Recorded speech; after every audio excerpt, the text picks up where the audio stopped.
Life is just another task analysis. Welcome back. We are on part 3 of chapter 1 of Applied Behavior Analysis, 3rd edition of Cooper, and we're just here to make ABA fun again. We're going to get rid of that stress.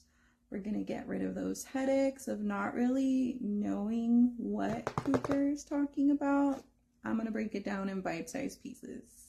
So grab your favorite drink and let's learn about ABA. So we're starting off with a brief history of behavior analysis. And basically what Cooper is saying that in order to better understand applied behavior analysis, we're going to split it up into 3 different parts. So the first one being the philosophy of science of behavior.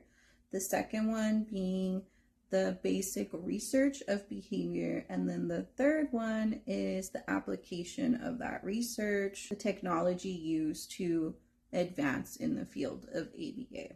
We start discussing Watson and how he was the first one in the 20th century to go ahead and define psychology as a science of behavior. Right? So before Watson came along, everyone pretty much was like, oh, psychology is all about inner thoughts and a state of consciousness and other mental processes, very mentalistic way of thinking. But Watson was the first one who was like, no, it's observable, it's measurable, it's actually a science, a natural science of behavior. But then he kind of fudged it up, right? So he went on to say that given 12 babies, he would pick one at random, and because of the science of behavior, he would be able to basically mold them into any kind of a specialist that he wanted, be it like a tennis player or a lawyer or a doctor, right? And then at the end, he claimed that, yes, he didn't really have the scientific backup to prove it, but that a lot of people had been doing it this way. So this kind of goes with the whole like, but this is how it's always been done, so it should be fine way of thinking. So because of that, even though he did bring around the stimulus response psychology, a lot of people nowadays will go back to what he claimed and use what he said, even though it was, back in the first decade of the 20th century, and discredit behaviorism because they focus on what he said. So what is stimulus response psychology? Watson believed that psychology was not internal mental processes, but what was observable. So we were talking about the stimulus and the environment and the response that it evokes. So stimulus, response, psychology. But he couldn't explain behavior, all behavior, by things that were observable in that sense. So even though he didn't get it entirely correct, Watson and the stimulus response psychology is basically the first step to ABA, experimental analysis of behavior. And this was brought on by Skinner, and he birthed the respondent and operant behavior. So when you think about respondent behavior, we're talking about reflexes, okay? So things that, like when you go to the doctor and they hit you on the knee and your leg jerks up, that is a reflex, right? You can't control it. When, for example, you go to the eye doctor and they blow air into your eye, you can't really control it. It's just automatic, right? A reflex. I know they tell you don't close your eyes, try not to close your eyes, and then you're like trying not to blink or like one eye's twitching.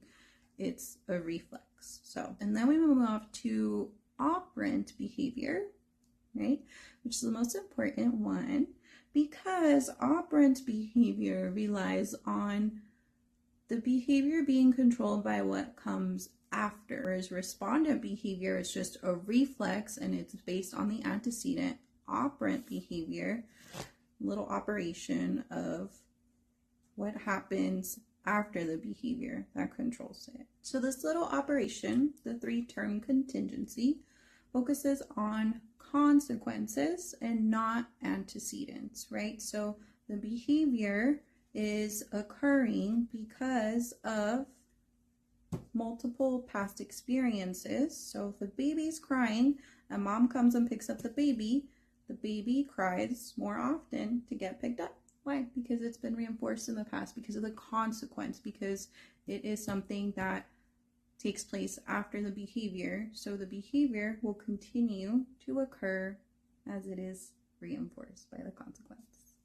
So now we move on to radical behaviorism. And here Skinner talks about how we have in psychology, because it used to be mentalistic, and to this day there's a lot of fields in psychology that are still very mentalistic, just not behaviorism, just not radical behaviorism, right? Talks about hypothetical constructs and explanatory fictions, right? So hypothetical constructs are just things you might assume, words are hard today, assume as happening, right? But you can't observe. There's no way to determine if that is really correct or incorrect, right? So you're assuming something is happening, you're presuming something is happening, but there is no way to actually prove it. There are no facts. Explanatory fiction is basically a roundabout way of describing something. So you see this a lot when you use a word to describe something, where you're like, what is sticky, right? And you're like, oh, well, a sticky is when something sticks to something, like it's sticky, you know, that sticky is because it's sticking together. So you have literally not provided any further information to actively describe what sticky is. You're just going a roundabout way of trying to explain sticky by using stickiness or sticking or stickies, right?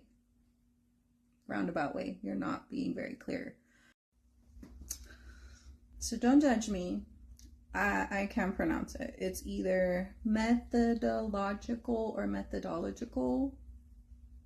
But that kind of behaviorism doesn't bother with inner thoughts or any type of personal events. They just push it to the side when it comes to behaviorism. So the science of behavior for them, they don't take any of those things into account.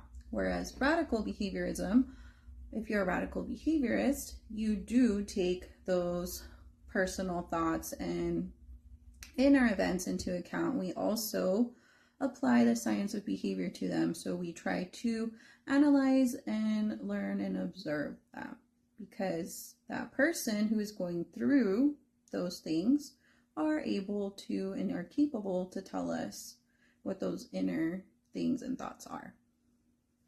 So wrapping up, you have this nice little chart of the timeline, a whole bunch of different texts and documents that you can read pertaining to behaviorism, because what I went over is like a teeny tiny kernel of information.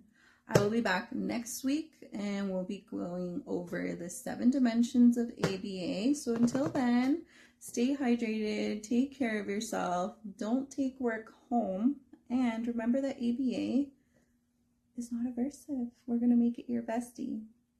Bye.